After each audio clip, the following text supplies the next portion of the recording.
Obrigado, Tereza. Bom dia a todos, a todas. Eu venho para cá porque a luz, realmente, a Lídia ontem teve razão, quando a luz bate muito forte, eu não enxergo vocês. E esse assunto é basicamente intercomunicação. É um olhar no olhar, é um entendimento da pessoa no contexto social, no contexto político, das interações, dentro do qual a gente coloca a educação integral. Acho que pode colocar aí que a gente começa falando sobre o tema que vou conversar com vocês nesse momento, é sobre a política pública e a educação integral nas infâncias. E procurarei mostrar um pouco para mim mesmo, porque eu fiz esse exercício antes, e tentar expressar agora o que eu pensei, o que tem a ver uma coisa com outra e por que é importante contextualizar a educação integral na política. Não é a política partidária, não é a política do fulano, do A e do C. É o sentido da polis, que é a cidade, ou a civitas, onde tem o civitas, que é o cidadão, que vive nas interações, que se constrói no relacionamento, que se torna sujeito social na convivência. E nada mais fundamental do que a educação na convivência, nas interações, nas relações sociais, para a constituição dessa pessoa como sujeito. Porque é nesse contexto dos relacionamentos, das interações, que alguém se afirma, que responde quem sou eu, porque dentro de mim existe um tu, que eu descubro primeiro do que o eu. E nessa descoberta do tu e a formação da constituição do meu eu, é que nós formamos a noção do nós. E isso é um processo de constituição social do sujeito.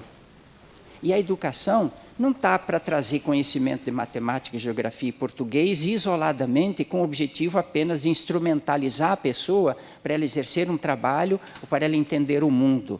Mas ela está para que a pessoa se construa nesse contexto de relações.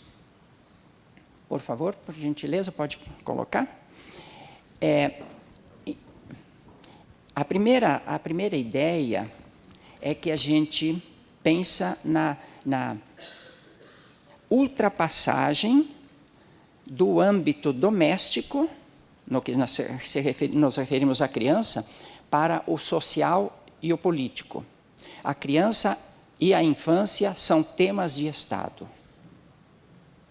Essa é uma ideia que foi construída no último século e que hoje ela está muito forte na nossa fundamentação do direito à educação pública, educação para todos. Criança é tema de Estado. Havia uma época que era assunto meramente da família, ou da família, de todas as famílias que cuidavam de suas crianças, e daquelas que tinham mais poder econômico, buscar a melhor educação, a melhor escola, o melhor atendimento de todas as suas necessidades, mas ainda âmbito doméstico, porém já criando a desigualdade social. E o Estado entrou, isso nos começos, como numa linha mais de assistencial, caritativa, pobrezinha das crianças que estão abandonadas, das crianças órfãs, das crianças que os pais não têm dinheiro. Então, temos o dever cristão, caritativo, ou de seres humanos, de humanidade, de atender essas crianças. Então, mesmo que a função não fosse das organizações sociais, mas que fosse do Estado, era de uma visão meio que familiar ou caritativo. Com a Constituição de 88, passa para uma nova abordagem. A criança é tema de Estado. E a infância, como ciclo de vida, consequentemente, também deve ser olhada pelo Estado. A partir da Constituição de 88, nós temos a definição de que criança é cidadã, sujeito de direitos sociais. Não dá para a gente entrar nos detalhes, mas eu trabalhei na Constituinte e teve gente que dizia que não, cidadão é 18 anos, aos 21, é quando tem independência, quando já pode casar, quando já pode sair de casa e assumir só um emprego, né, pode dirigir, pode votar, etc. Como que dizer que uma criança é cidadã a partir do nascimento? E a certidão de nascimento é o documento da cidadania. Então, isso foi em 1988. Dali nós temos desdobramento no ECA e, finalmente, no Estatuto, no Marco Legal da Primeira Infância. Essa ideia, criança-pessoa, é também fundamental. Porque nós podemos ver a criança como nosso filho, a criança como nosso aluno, a criança como nosso cliente, na psicologia ou na clínica. Mas o ser pessoa traz um conteúdo estruturante da nossa relação com o outro. Porque a pessoa, no conceito filosófico, é um ser autônomo, que tem significado pleno em si mesmo, responsável pela sua existência, que tem um projeto de vida e que isso se dá na interação com os outros.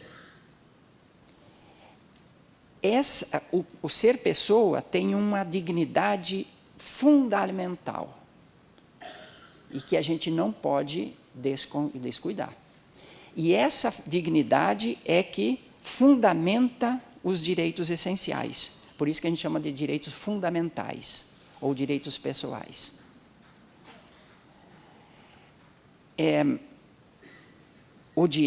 Os direitos fundamentais estão baseados no conceito de pessoa humana.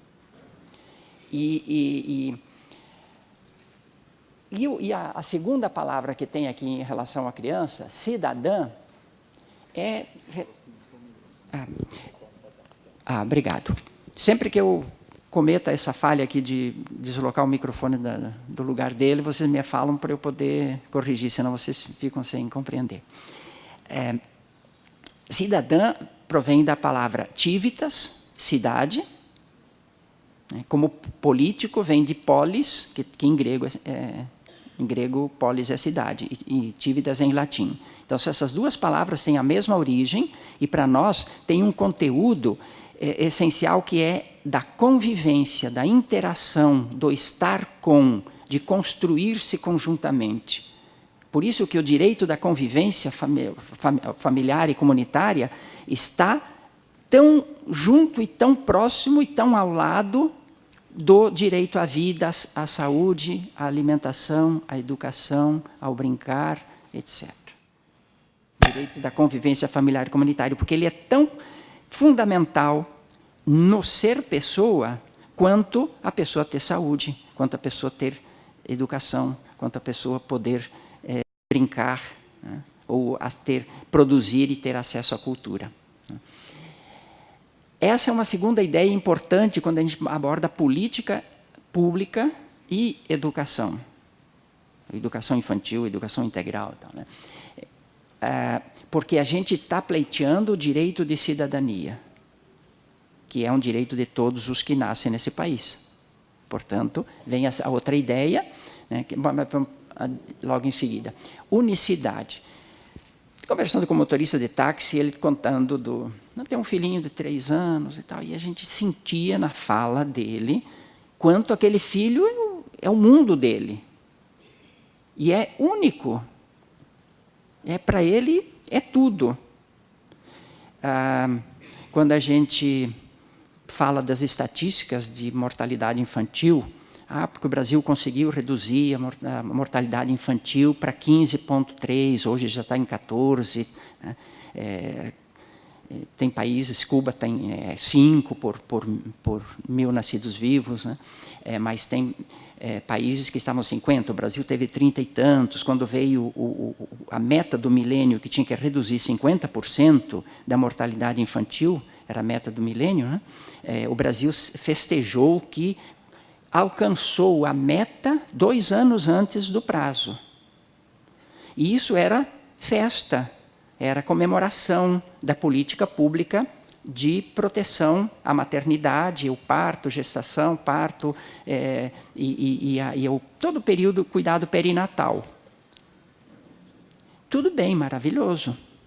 Agora, uma mãe que diz, meu filho está vivo, porque houve essa política, é muito diferente do que a gente diz assim, a gente reduziu para 15 por 1.000, 15 mortes por 1.000 nascidos vivos. Porque o meu filho não é um número, ele é único e ele é o meu mundo. Então, essa sensação, essa experiência, essa convicção de que cada criança é única e ela mesma, e não se substitui, tu não consola uma senhora, um pai que perdeu um filho, diz, não, depois você vai ter outro. Mas esse era meu. Eu tive 8 irmãos, né? Aí a gente conversando com a mãe, mas a senhora teve coragem de ter 9? Como assim, meio que criticando, assim, né? Porque é muito filho. Aí ela diz assim, quem que vocês gostariam que não tivesse nascido? Então, cada um é único. E isto que a gente tem que ter, porque eu estou falando isso porque depois o Levino vai falar sobre as implicações disso na prática pedagógica, né? Então, também a multiplicidade, porque na medida em que a gente tem um indivíduo mais outro indivíduo mais outro, nós temos que olhar para, se cada um é única, cada um tem um valor em si mesmo, todos os únicos estão aqui presentes, querendo afirmar a sua voz, querendo ter um nome, querendo ter um lugar. Então, nós temos que olhar para a diversidade. E aí vem a singularidade e a diversidade como características. Se cada um é único, ele é singular. Ele não é plural. O plural está quando tu juntas todos os únicos. E por isso que esse conjunto é diverso. Então, essas duas dimensões da irrepetibilidade do ser humano diante de um outro que também é irrepetível, não é só irrepetível no nome, no corpo físico, mas na experiência de vida, no pensamento, no sentimento, no jeito de ser, naquilo que ele traz para o coletivo, sendo único, a gente só tem a ganhar quando junta isso tudo. Porque cada um tem a sua riqueza, cada um tem a sua experiência, cada um tem a sua contribuição para o coletivo. Os direitos são indivisíveis, interdependentes e complementares. Não dá para a gente pensar em saúde se não tiver educação. Não dá para pensar em educação se não pensa no brincar. Se não pensa na convivência familiar, no vínculo e na convivência comunitária, como é que a gente vai pensar a educação, que é colocar a pessoa como sujeito no contexto das relações, afirmando-se na sua capacidade de contribuição e sabendo acolher a do outro. Então, a convivência familiar é tão articulada com educação como é com saúde, porque uma pessoa que não tem saúde, quer dizer, não recebeu saúde ou ela perdeu totalmente a saúde, ela não tem acesso à educação, não tem possibilidade de fazer as convivências. Então, os direitos são intrinsecamente ligados, complementares, um complementa, né, e, portanto, são inseparáveis. Isso nos obriga a ter uma visão da totalidade da expressão da vida humana. da expressão na saúde, na educação, na assistência, na cultura, na convivência, na proteção contra qualquer forma de violência, né? Então, essa visão holística é um outro elemento fundamental quando se pensa política para a primeira infância, ou política pública de modo geral.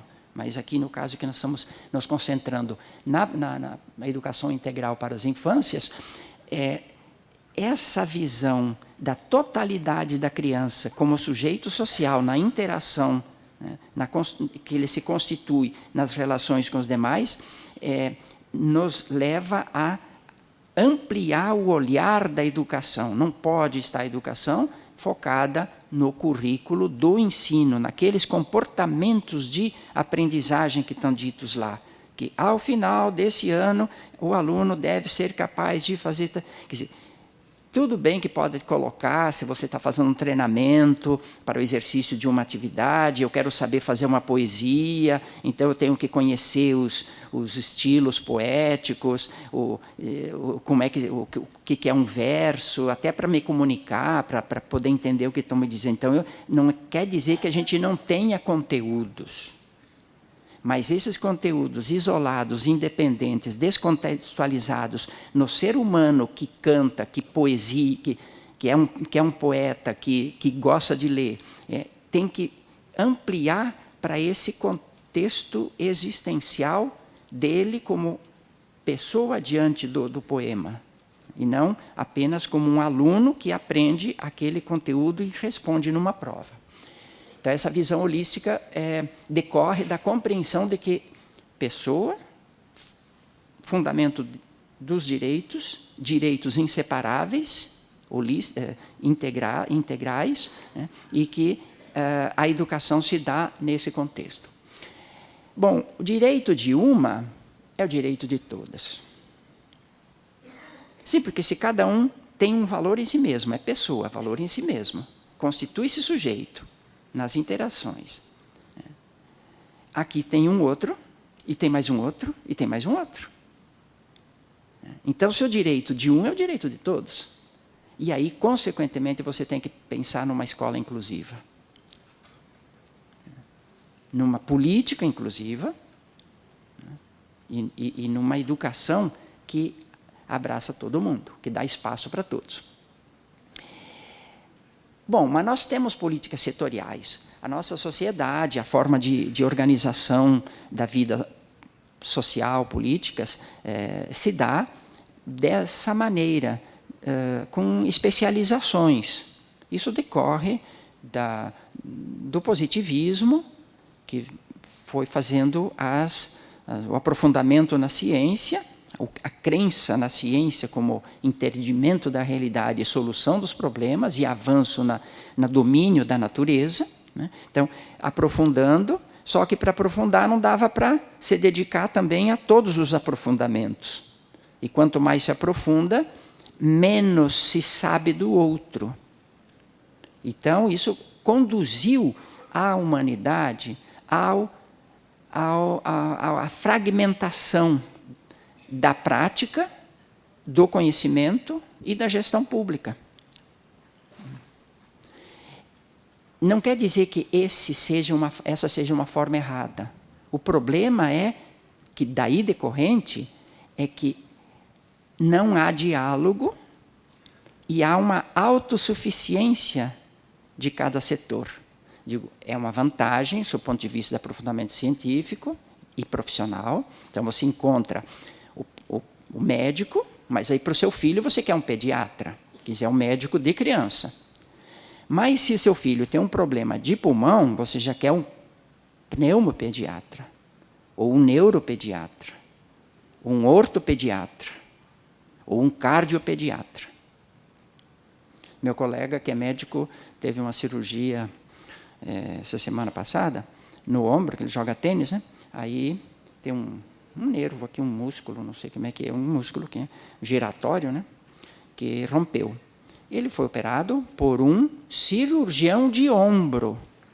Não é um cirurgião de ombro, como tem o cirurgião de mão. Vai chegar o dia que vai ter o cirurgião de mão direita e porque é um pouco diferente, né? Senão ele vai capaz, né? Então, esse aprofundamento é bom, mas para esse meu colega, meu amigo, para o médico dele, ele é um ombro a ser curado. Não é o Eloy Michel, que tem tais filhos, que mora em tal lugar, que tem tal pensamento, que gosta de poesia ou que joga tênis. Então, esse é o risco da especialização fazer com que a gente enxergue só mão. O engraxate, quando ele vem, ele olha para os teus pés. Para os seus não tanto, porque eles não engraxam sapato de mulher, mas eles vêm engraxate, ele vai olhar para os meus pés. E é tão... e já o cabeleireiro vai olhar para a nossa cabeça, né?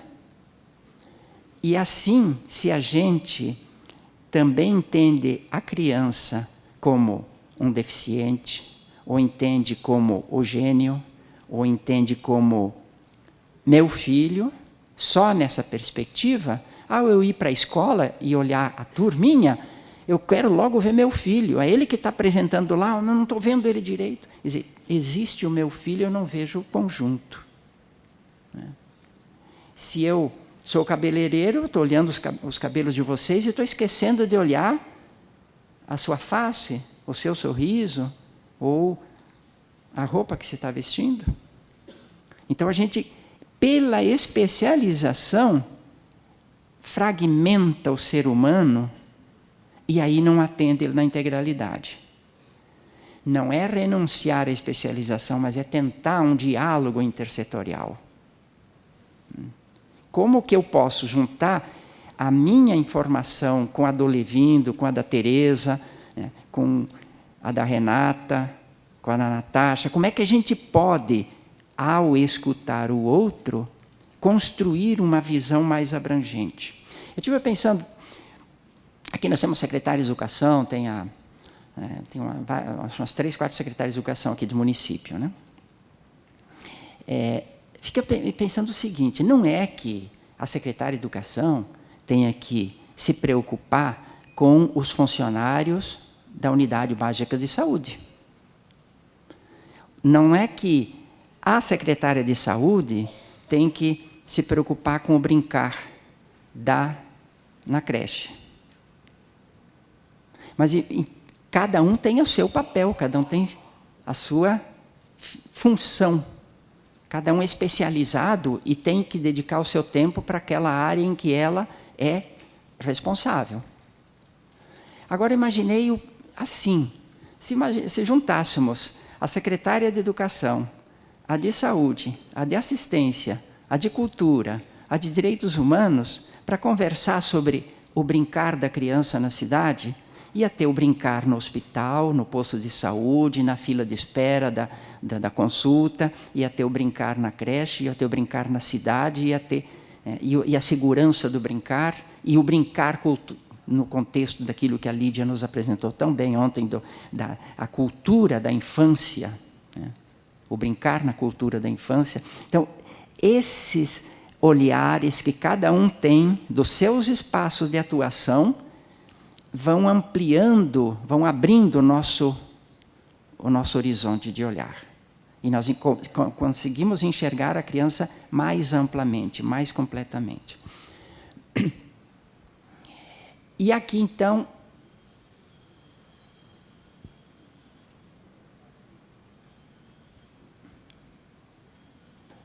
eu queria voltar um. Fui eu que mudei? Bom, significa que está na hora de a gente mudar. É porque eu te queria comentar. Não dá para você conseguir passar de volta aquele anterior, porque eu queria que o pessoal guardasse uma ideia aqui. A visão prospectiva. A gente tem muito risco de ter uma visão imediatista. Está frio, vamos vestir o casaco. Vamos passear? Então vamos fazer vamos decidir onde vai. Sempre o imediato. Na educação, 5 minutos. Ela aprendeu com ele ontem. Fica muito chato chegar aqui e avisar 5 minutos, tá? Então ela vem e traz uma água para mim. Mas eu pedi para ela me avisar, porque realmente É o golpe da água também. faz parte do respeito aos que falarão depois. Então, essa visão prospectiva que nós temos na educação infantil, eu acho que é importante. Não é a utilitarista, no sentido de que vamos dar uma boa educação, porque esse menino vai fazer um bom ensino fundamental, porque vai pegar um bom ensino médio, vai pegar uma melhor faculdade, vai passar no melhor concurso, pegar um bom emprego e logo não sei o que lá. Não é nesse sentido, isso não é utopia, isso não é perspectiva de futuro. Né? O que eu considero perspectiva, tudo tem um algo depois dele. Tudo é algo maior, tudo é um mistério em que eu enxergo apenas a capa. Esse olhar do meu filho, esse sorriso da minha menina, essa demanda que está me fazendo, se contextualiza num ser que desabrocha, num mistério que vem à flor, numa realização permanente. Então, eu não me satisfaço com o 7, o 9 que ele tirou na prova, ou que ele diz, pai, consegui aprender tudo. Não me satisfaz, porque isso não é isso. Né? O que tem a perspectiva é que nós estamos em permanente mudança. Aquela frase que a Teresa citou ontem, do Neidson, sobre a escola, eu apliquei, Teresa, para mim, para a educação, para meus filhos, para as crianças. Assim como a escola, tal como descrita pelo Neidson Rodrigues, que a Teresa leu, né, assim somos nós, uns seres em permanente construção, permanente mudança, permanente fazimento de si próprio e fazimento do nós. Né. Então, essa ideia de que a gente é perspectiva, que a gente é promessa, a gente é anúncio de futuro. E a pergunta que podíamos fazer, o professor de educação infantil pode ser um anunciador de futuros? Então, sim, agora o próximo. Para encerrando. Muda, por favor, porque isso por aqui não comanda. Ah, é porque eu mudo para o quarto. Vamos lá. Então, aqui agora, eu tenho alguns princípios, mas 3 minutos, é só para vocês visualizarem. O direito de todas as crianças, aquilo que nós falamos antes, ele implica em 2 elementos. Um, se é de todos, você tem que incluir. Então, tem que ser uma educação inclusiva. E todas as crianças são capazes de aprender. Não há uma que não seja capaz de aprender, porque é constitutivo do ser humano o relacionar-se com o mundo como desafio e tal. E a equidade é um outro princípio fundamental, ou seja, tu incluis, mas tu tens que dar igual oportunidade para todos. Então, vai produzir uma sociedade mais equânime, ou menos iníqua, né, menos desigual. A atenção à peculiaridade de cada criança e à peculiaridade do desenvolvimento nesse ciclo da infância também nos colocam 2 princípios importantes. A criança é singular no coletivo diverso. A riqueza da diversidade e não a dificuldade da diversidade. Vamos olhar por esse ângulo. E o brincar como atividade típica desse processo de desenvolvimento do ciclo da infância, como atividade típica mesmo da peculiaridade de cada criança. O que é peculiar na criança? É ser um brincante. Tudo vê sob o olho, sob o olhar de que eu posso manipular, que eu posso mudar, que eu posso puxar, que eu posso empurrar, que eu posso cantar, que eu posso... Né? Essa relação, que não é uma relação de dominação, é uma interação, porque a criança não domina o brinquedo, ela interage com o brinquedo. Né? O brinquedo é um interlocutor, né? Objeto interlocutor do seu pensamento, do seu sentimento, das suas ações. E outro princípio importante, que é a atenção integral, exatamente por causa da indissociabilidade de todos os direitos, mas aqui no caso nós pegamos brincar, o educar e o cuidar. Eu gosto muito dessa palavra em inglês, que eu aprendi na África do Sul, na década de final de 80, começo da década de 90, né? Eu acho que é por aí. Educare. Eu queria que a língua portuguesa tivesse uma palavra assim, que é education and care. Educação e cuidado. Nós não temos como educar, né? e do cuidado, uma coisa assim. Mas é tão bonito porque não tem como se educar que não esteja ao mesmo tempo cuidando. Você pega a mão do seu filho para atravessar a rua, ou dos seus alunos, você dá uma instrução para que eles olhem para os dois lados para ver se não vem carro, você está cuidando. Mas isso não é uma educação? E assim, 1000 exemplos que a gente podia dar de tudo aquilo que a gente realmente está educando, tem um cuidado por trás. Está passando a ele um olhar de zelo para que ele esteja bem, para que ele se sinta seguro, para que ele esteja feliz, para que ele se realize. E assim, todos os gestos de cuidado são educativos, da mesma forma que todos os atos ou processos educativos verdadeiros têm um conteúdo zeloso pelo bem, pelo bem-estar, pela segurança, pelo desenvolvimento dessa pessoa. E a participação. Essa ideia é muito forte, está muito presente. Na Rede Nacional Primeira Infância, nós temos uma longa história bonita de participação, de escuta de criança. E aprendemos não só a escutar, envolver e pôr a criança como participante, mas aprendemos também o quanto elas têm a dizer. Elas estão antenadas em tudo que as cerca. E elas são capazes de expressar por diferentes linguagens, não necessariamente pela linguagem oral, né, e preferentemente por outras linguagens que não a oral, a dizer o que elas entendem do mundo, o que elas esperam, o que elas querem, o que elas precisam e como se solucionam os problemas. A gente podia dar alguns exemplos para vocês de como as crianças trazem solução de problemas na perspectiva delas e que são as verdadeiras soluções.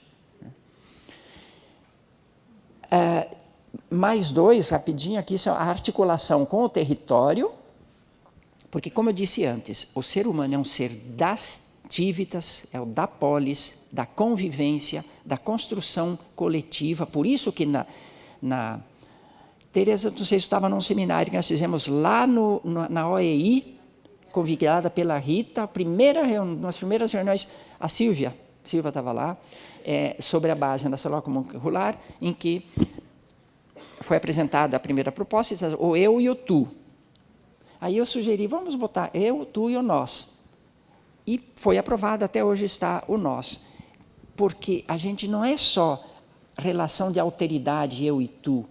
Aqui eu podia me relacionar com a Natasha, eu e tu, mas acontece que nós estamos num contexto do nós. E esse nós é muito mais amplo do que uma relação bionívoca.